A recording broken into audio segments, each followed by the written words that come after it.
My name is Kate Monroe. I'm 33 years old, and this is the story of how I turned rejection into domination.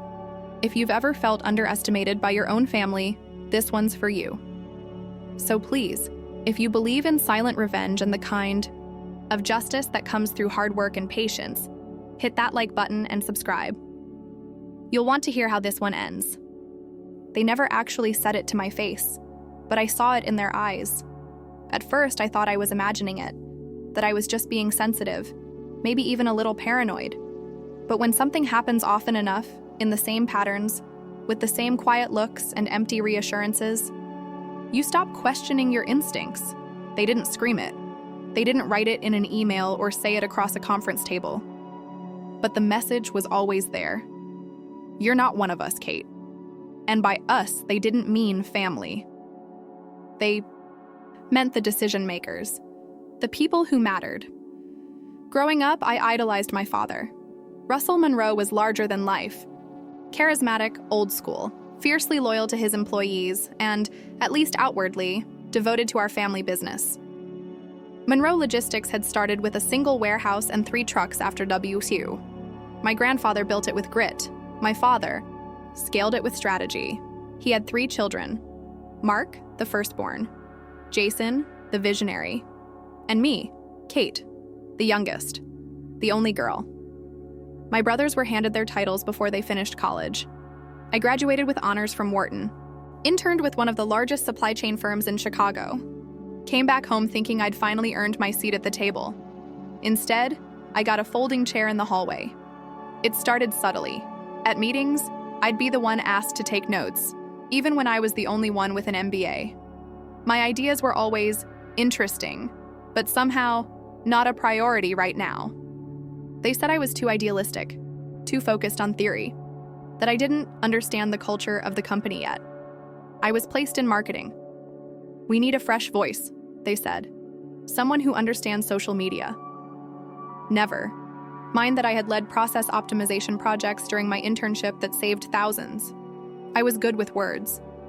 So they handed me slogans and newsletter copy like I was their in-house cheerleader, and I tried.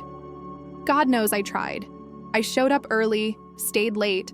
I redesigned the entire internal communication system, doubled engagement in our client updates. I even drafted a complete strategic review of our shipping routes using new AI-based modeling. When I presented it, my father didn't even read past page 3. He closed the binder gently, gave me a smile that said, "Sweet girl," and said, "You've always had big ideas, Katie. But this isn't the time to change what's working." That wasn't the worst part. The worst part was what he said next. "You're smart, Katie. You'll make a great mom someday." That night, I went home and poured myself a glass of wine. I remember staring at my laptop, looking at job listings across the country, not even knowing what I was searching for, just something that felt mine. It wasn't that I didn't love my family. I did. But love doesn't mean loyalty at the cost of your own identity. I packed my bags the next morning. No big drama, no confrontation, just a quiet note on my father's desk. I'm going to figure out what I can build on my own. I left behind a nice condo my parents had helped me finance, a company car, a position with a decent title, and predictable salary. I left it all because staying meant slowly disappearing. Staying meant agreeing that they were right, that I wasn't meant for more. It's strange how, once you leave, people start rewriting your story for you. I heard later that Mark told people I'd had a quarter-life crisis. Jason joked that I probably moved to LA to become an influencer or something. Even my mother, who loved me deeply, kept asking when I'd come home and settle down. No one asked what I wanted. No one asked what I was building, because they never really saw me. They saw a role, the baby sister, the helpful daughter, the fallback option, not a threat, not a peer. Certainly not a competitor. The truth is, I didn't have a clear plan when I left. I had ambition, frustration, and about $12,000 in savings. I moved to Portland because it felt far enough from the East Coast to start over, but close enough to reality that I wouldn't float off into a fantasy. I rented a tiny studio apartment over a Thai restaurant. The walls smelled like curry for 6 months straight. I got a job through a contact from my Wharton days, an operations coordinator at a small but scrappy grocery tech startup called Sprigbox. They were trying to disrupt home delivery for urban produce.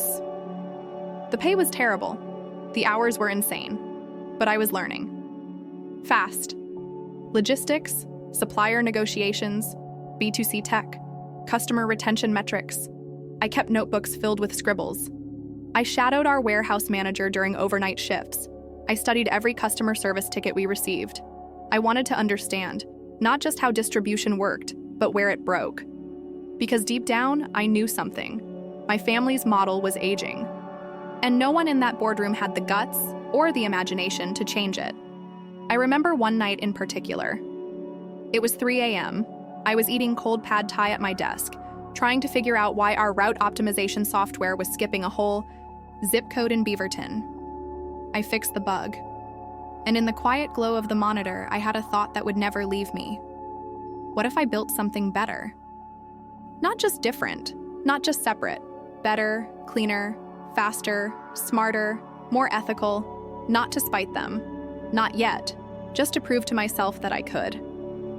The funny thing about being excluded is this. It burns you out, or it fuels you. For me, it did both. And once the fire settled into a steady, focused burn, I started building. They didn't know it yet. But they'd created their future competition the day they told me I didn't belong, and I was going to make sure they remembered it. They thought I was out of the game, but I was just learning how to play it better. You know what's underrated? Silence. Not the dramatic kind, the storm before the revenge type they show in movies. I mean the kind where no one knows what you're up to. The kind where they stop watching you because they think you're done, irrelevant, harmless. That was me. The black sheep of the Monroe family, quietly pushing invoices through the Sprigbox backend while building a business blueprint on my nights and weekends. I didn't have a co-founder. I didn't have a big investor. What I had was time, a wall, covered in sticky notes, and a growing obsession with supply chain inefficiency. At Sprigbox, I kept asking questions no one else bothered with. Why do customers leave after 3 months? Why are we paying double for same-day fulfillment when half our deliveries are within 5 miles? Why do farmers get paid so little when the markups at retail are this high? Most people nodded politely when I brought this stuff up. Then they went back to tweaking UX icons and social engagement metrics. I didn't blame them. Everyone wants to be the face of the next big thing. I wanted to be the engine, so I started tracking patterns, testing micro-optimizations. I shadowed the inventory team.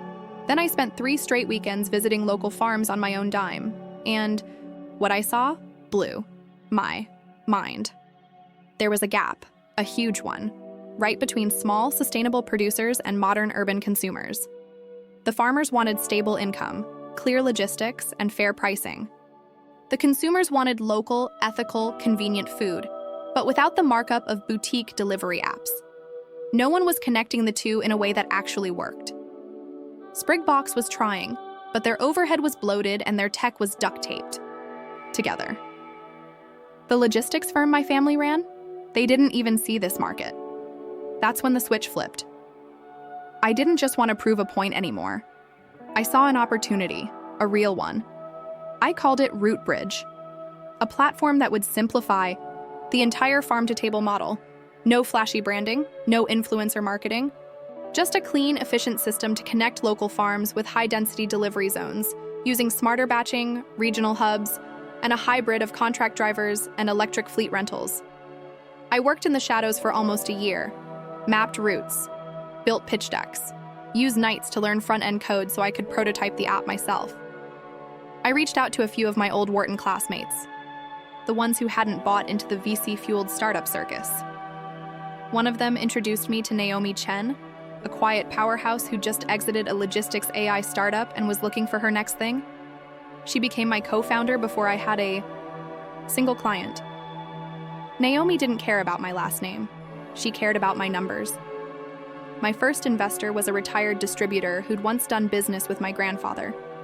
I met him at a regional ag tech conference. He was sitting alone during lunch. I pitched him Root Bridge in 15 minutes using a napkin and a whiteboard. He wrote me a check for $50,000 3 days later. That's more vision than I've seen. From the entire next generation of Monroes, he said with a grin. I wanted to laugh. Instead, I cried in my car for 20 minutes. We launched Rootbridge in beta with 12 farms, 3 delivery zones, and a rented warehouse the size of a high school gym. I kept my job at Sprigbox until we hit break even, then handed in my resignation. With a quiet thank you and no bridges burned, I was nobody to them. Just another operations girl moving on. That's how I wanted it, because out there in the real world, being underestimated is leverage.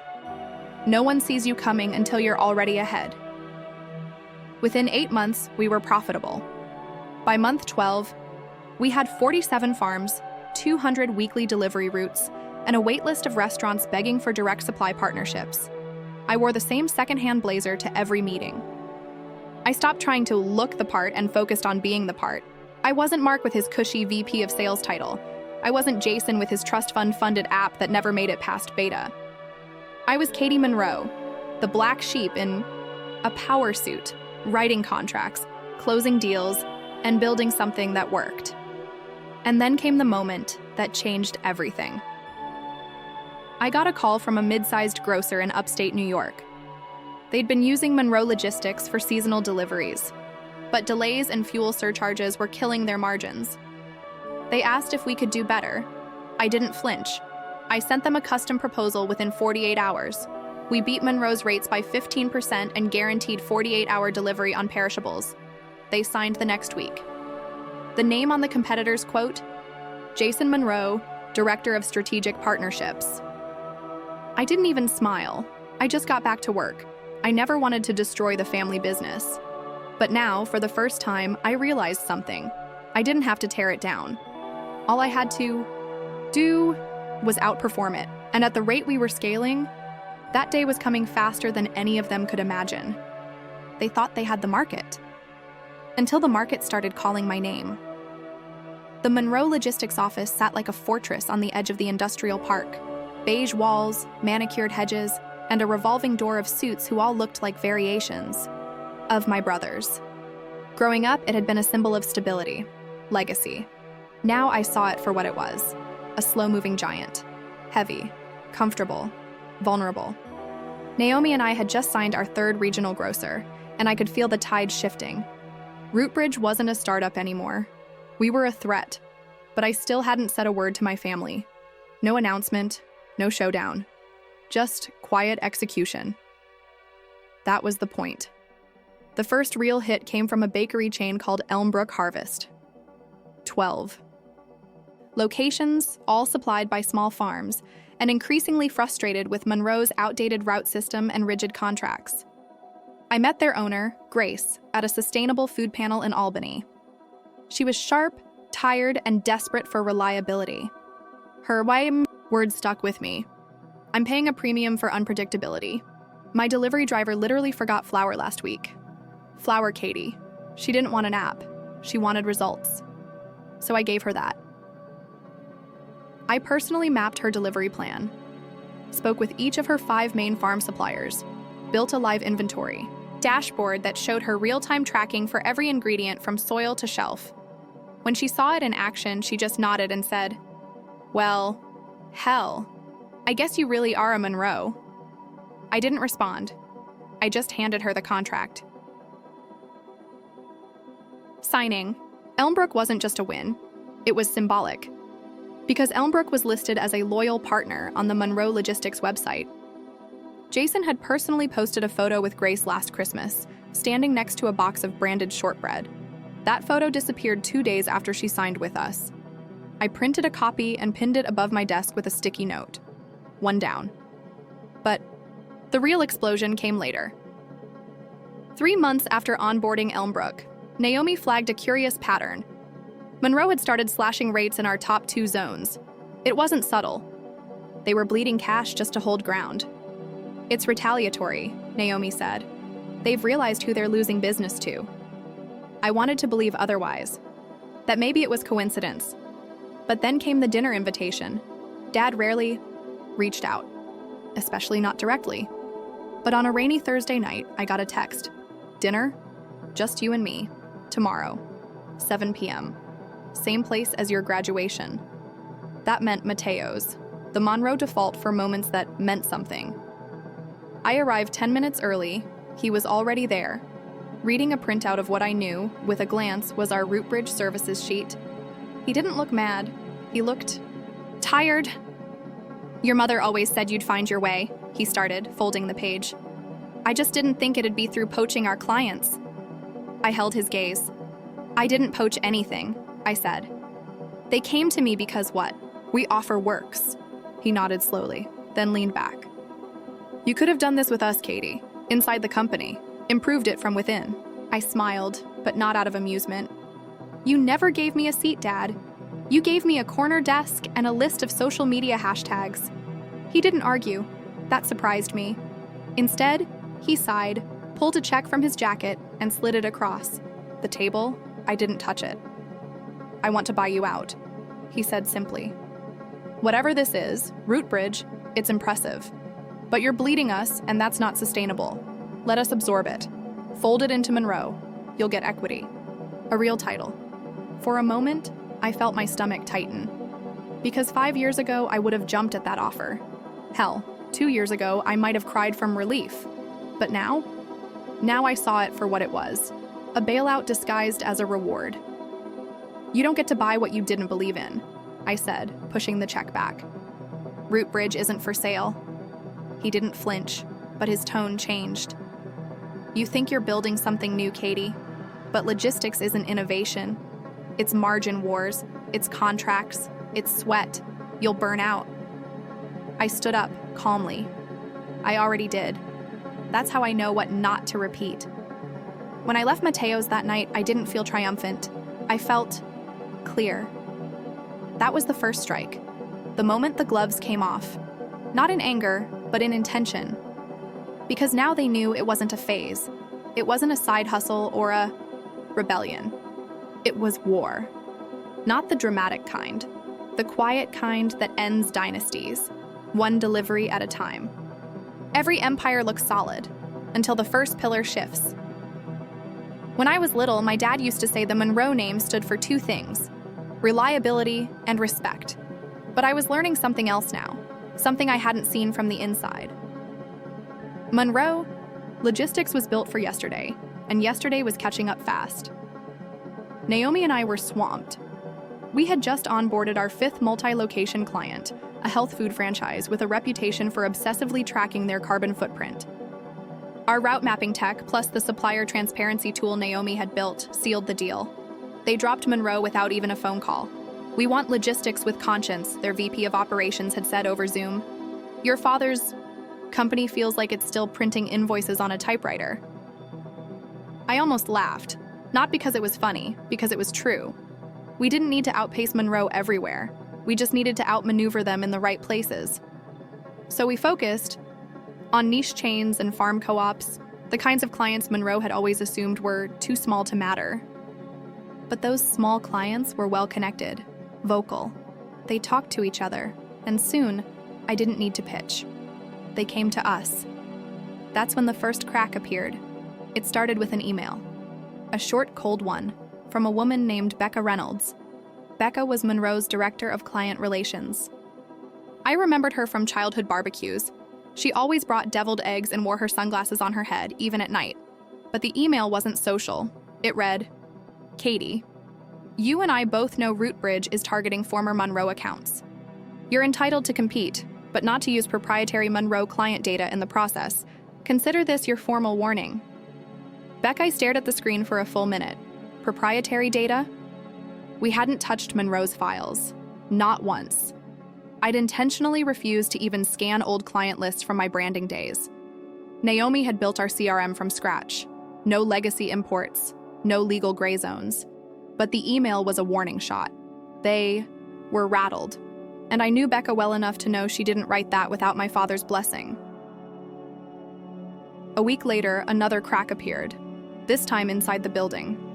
One of Monroe's regional ops managers, Luis Vega, a guy I'd met years ago at a company holiday party, emailed me from a personal address. Subject line, confidential inquiry. "Katie, off the record. Do you have openings in Albany logistics? I've been watching Rootbridge for months. You're doing what we've been asking to do internally for years, and no one's listening. Let's talk. LVI sat back in my chair and exhaled. This was big. Luis wasn't just anyone. He had direct oversight of 2 rural distribution zones Monroe had dominated for decades. If he was reaching out, it meant more than dissatisfaction. It meant the culture inside Monroe was starting to erode, and I didn't know how I felt about that. Naomi was ecstatic when I told her. This is how it starts, she said. The ones who actually know the field start jumping ship. Then your brothers get stuck managing spreadsheets and spin control. I nodded, but a part of me stayed quiet. Because no matter how satisfying it sounded, this was still my family. Jason, Eli, even my dad with all his blind spots and control issues, he wasn't a villain. He was a man who built something in his time, who couldn't see that time had passed. I wasn't sure I wanted to destroy them, just prove I didn't need them. Then came the investor call. Rootbridge wasn't funded yet. We were still bootstrapped, running lean, building slow. But Naomi had been talking to a clean tech venture group in Vermont, and they wanted a preliminary meeting. I was hesitant. Investors mean pressure, growth timelines, external oversight. But we needed capital. We needed more drivers, more coverage. If we wanted to keep this momentum, we had to scale. The pitch was tight. Our numbers were good. Client churn, 0. Satisfaction rate, off the charts. And then they asked the question, what happens if Monroe decides to fight back? Like, legally? That one hung in the air. Naomi jumped in first. We've documented everything. No IP crossover, no employee poaching. We're clean. Then I added, if they want a legal fight, they'll have to define what they're defending, because their business isn't protected by innovation. It's protected by inertia. The investors nodded, but I knew that line was going to echo in my head all night. After the call, I drove home in silence. The highway was empty, and I kept thinking about a memory. Me at age 12, sitting in the back of the Monroe conference room, coloring quietly while my brothers practiced a pitch for school. My dad had looked at them with pride, then looked at me like a pleasant distraction. I wasn't angry.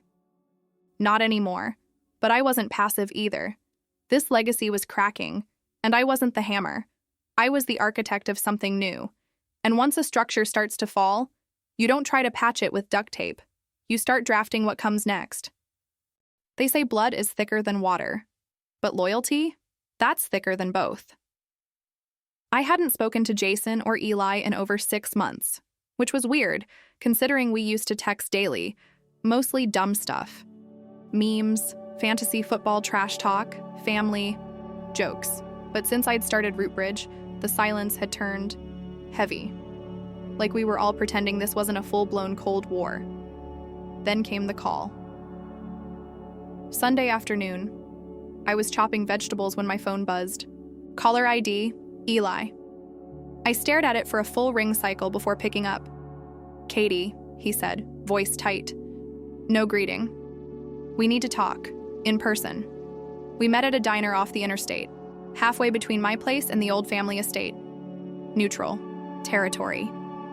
Eli was already at the booth when I arrived, looking tired in a suit that didn't fit like it used to. His beard was trimmed shorter than usual, corporate mode.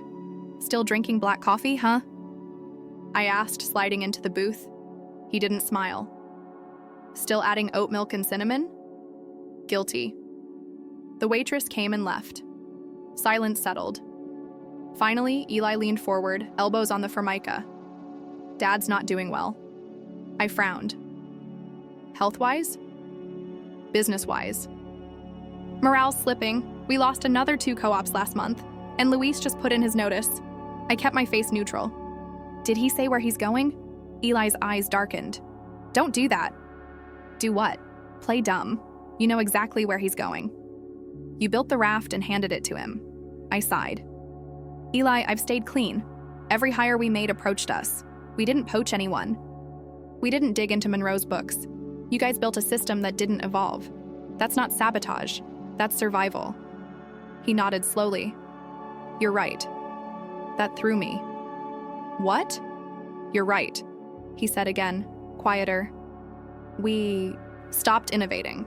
We got comfortable. You saw the shift and moved. You earned every inch of progress. That's not why I asked to meet. I waited. Then he said, I want in. It felt like someone knocked the wind out of me. You... What? Eli looked me straight in the eye. Rootbridge is the future, and I'm not going down with the past. Jason's too prideful. Dad's too tired. I'm not interested in managing. Decline. I want to build something. I sat back, processing. You know this would burn every bridge behind you. He nodded. They already lit the match when they started blaming me for everything that's going wrong. I studied his face. This wasn't a bluff. He looked desperate but clear-eyed, like a man at the edge of a cliff who's already decided to jump. I wasn't ready to say yes, but I also wasn't ready to shut the door. I need to talk to Naomi, I said. This isn't just my call. That night, Naomi and I stayed up late going over it. I trust your brother about as far as I can throw him, she said. But he's got reach. And name recognition still matters in this space. I nodded. If we bring him on, he'd need to earn it. No shortcuts. No legacy pass.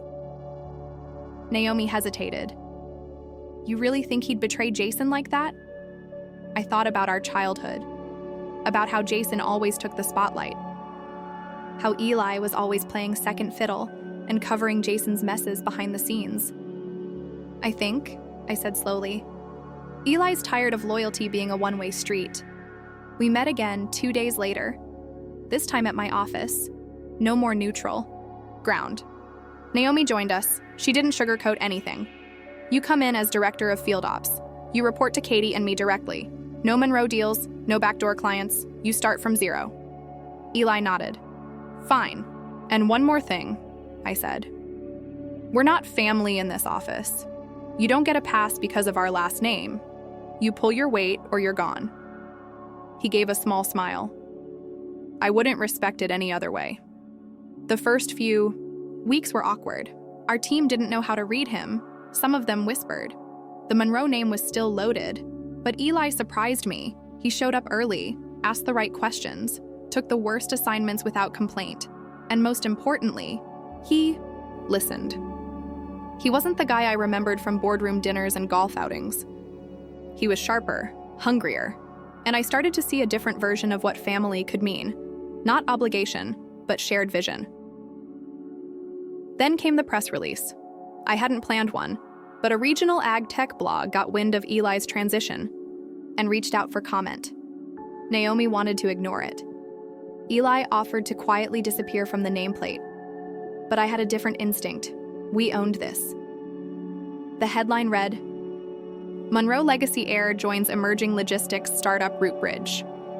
Subheadline, Eli Monroe says future belongs to those who adapt, and my sister is leading that charge. The fallout was instant. Jason called me in a rage. You poached him. You stole him. No, I said calmly. You lost him. And he walked. You're tearing this family apart. No, Jason. You did that when you decided family meant shutting out the only daughter who ever offered you something new. He hung up. Stared at the deadline for a long time. And then I smiled. Because for the first time in my life, I realized something simple and brutal. You can be born into a family, but you choose your people. When they realize they can't beat you, they'll try to break the board you're playing on. It started with a delay. Just one.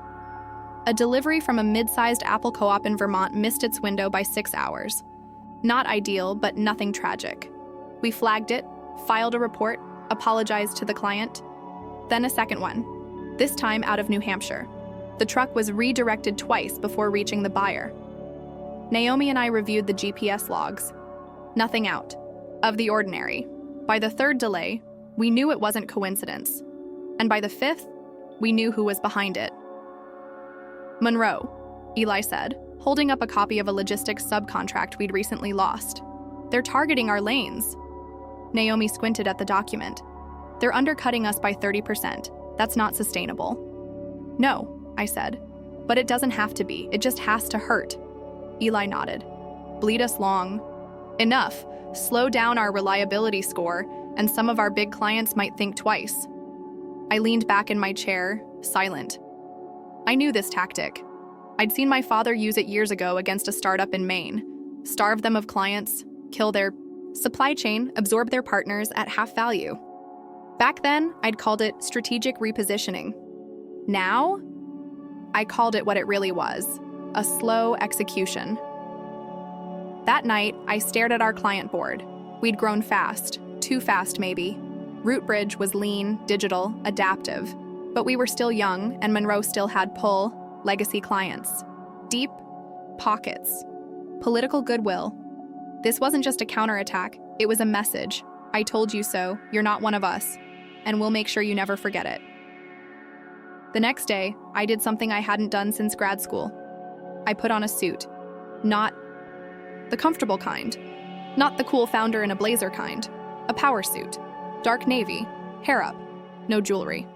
Naomi gave me a look when I walked into the office. War paint? She asked. I nodded. We're making a run. To who? The ones Monroe never thought we'd dare approach. There were 3 of them. Major regional buyers. Wholesale.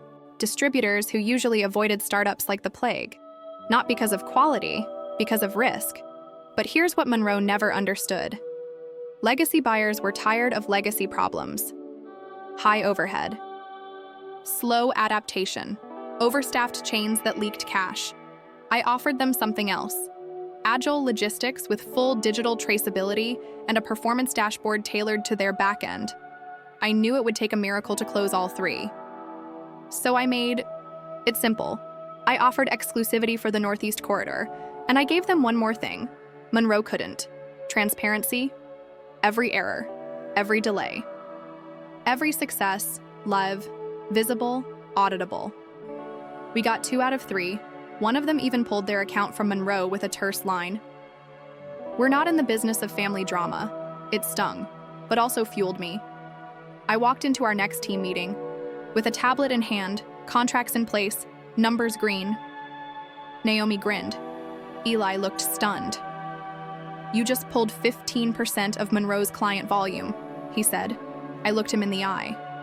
No, I said. I pulled ours. They just had it. First. Of course, Monroe didn't go quiet. 2 days later, a letter arrived from their legal team. Accusations of unfair practices, claims of IP theft, vague mentions of non-disclosure breaches. Eli read the letter, then laughed bitterly. They're grasping. Doesn't matter, Naomi said. We can't afford litigation. She was right, so I called a meeting with my father. It wasn't at his office, or mine. We met at the orchard. The same place he used to take us as kids in the fall, when we thought the world was simple and apples were magic. He stood under the same tree where we took our last family photo. His hair was whiter now, his shoulders narrower. You came? He said. No warmth? I nodded. Only because I have one thing to say. He crossed his arms. I didn't raise you to be a backstabber. No, I said.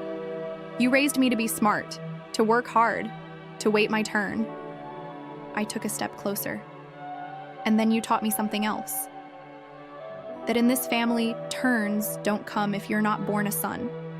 He flinched, but didn't deny it.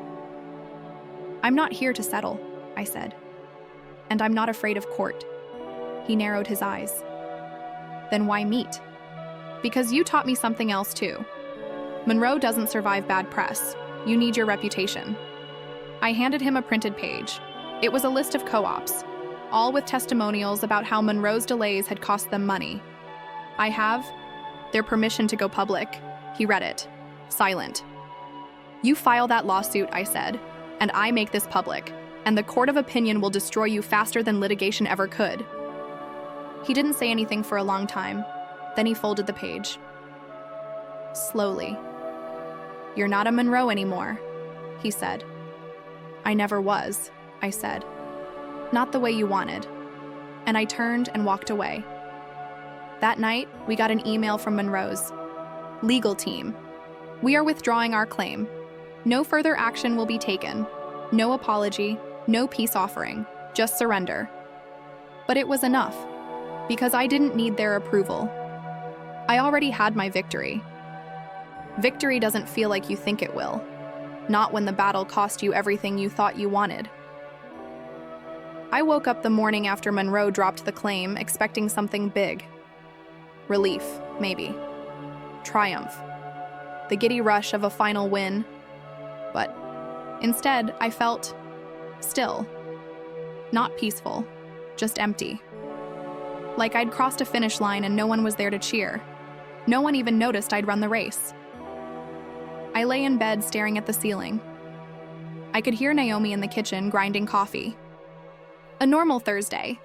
Just another day without the weight of Monroe on my back. So why did I feel heavier than ever? The office was unusually quiet. Not in a bad way, just focused. The team had grown used to chaos over the past year, tight deadlines, sudden pivots, freight emergencies. The war zone pace had bonded us like soldiers. But now, with the lawsuit gone and the big contract secured, there was a shift in the air. It was the silence of stability, and I didn't know what to do with it. "Hey," Naomi said around noon. "Want to grab lunch?" I hesitated. "Actually, yeah, I do." We went to a little place 2 blocks down, somewhere we used to go back when Root Bridge was still 3 laptops and a folding table. The same waiter recognized us.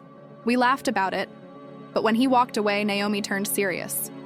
"You okay?" Stirred my soup. I should be, but I'm not. She didn't say anything, just let the silence sit between us. Finally, I added, "I got what I wanted, I beat them, but now what?" Naomi leaned back. "You ever think that maybe this wasn't about beating them?" I looked up. "Wasn't it?" "No," she said. "I think it was about proving to yourself that you were never the problem." That night, I found the old journal I used to keep during my MBA. Mostly notes, reflections, project sketches, but in the back was a list I'd almost forgotten, what I want my career to mean. I had written it in block letters. Empower others, create something that lasts, build a team that feels like family. Do it differently than they did. Reading it now, it hit me hard, because somehow, without realizing it, I had. I'd hired people. Monroe wouldn't even interview. Single moms, first-generation grads, people with no fancy resume but plenty of heart. I'd built software that made life easier for small farms instead of squeezing them for margin. I'd created a team where people talked to each other, really talked, and we were still standing.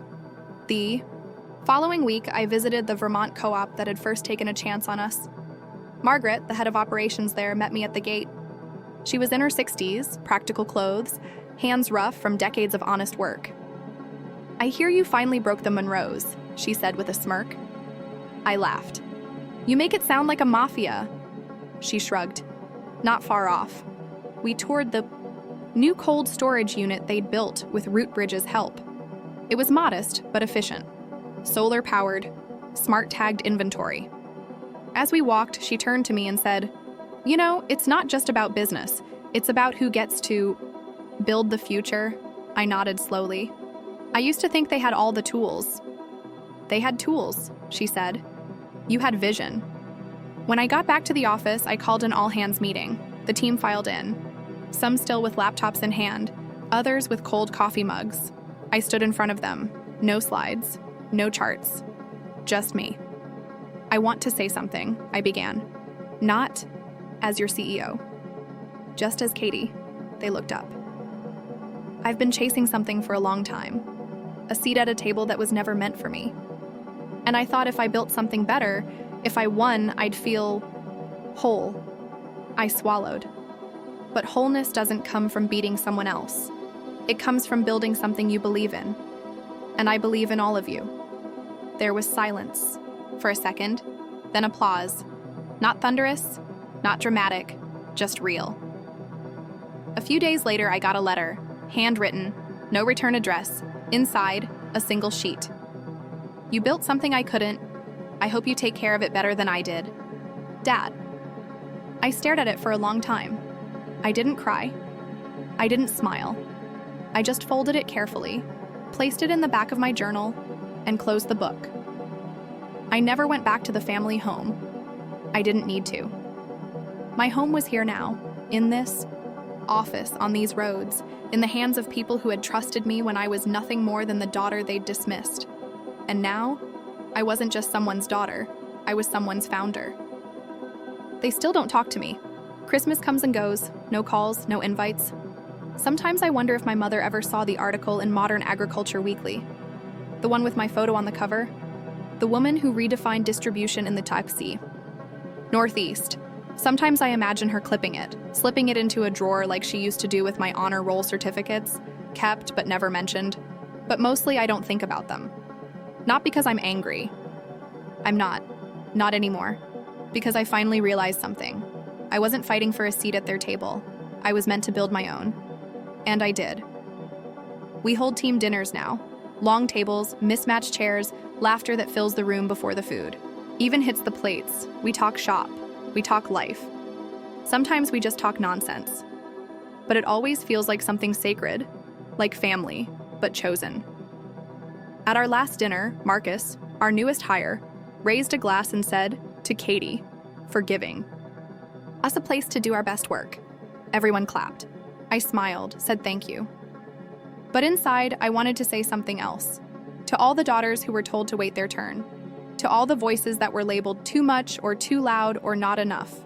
To anyone who's ever been left out, passed over, told they weren't one of us, you don't need their table. Build your own. And let it be bigger, louder, kinder, and smarter than theirs ever was. I still keep the letter from my father, not for sentiment, for history. A reminder that the past can shape you, but it doesn't get to define you. That sometimes, the best revenge isn't loud, it's sustainable, scalable, and staffed with people who believe in second chances. Because success, when done right, isn't about proving them wrong. It's about proving yourself right and sharing the win with people who never needed convincing. I'm Katie Monroe, and this time, the business carries my name. Thanks for listening. If this story spoke to you, hit that like button and subscribe to the channel. We tell stories that matter, for everyone. Who's ever been underestimated? You're not alone.